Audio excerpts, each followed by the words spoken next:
Welcome back to another technical video. Today we're going to be going through your question, answering it, and hopefully getting you to that solution. Guys, remember to stay just a little bit crazy just like me and get through to that resolution.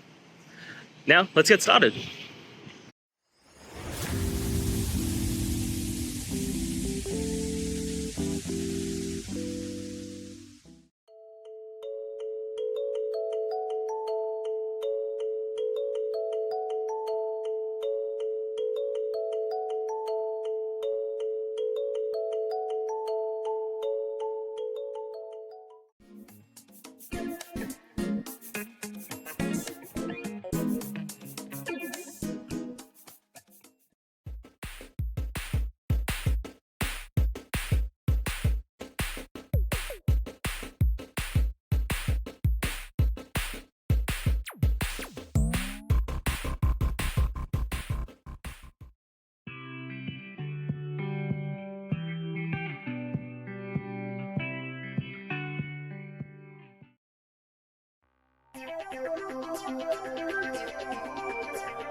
And that's it. I hope you found the solution that you're looking for. If you did, please hit subscribe. I'd really appreciate it. And until the next time that you need technical help, I hope you have a good one. Cheers.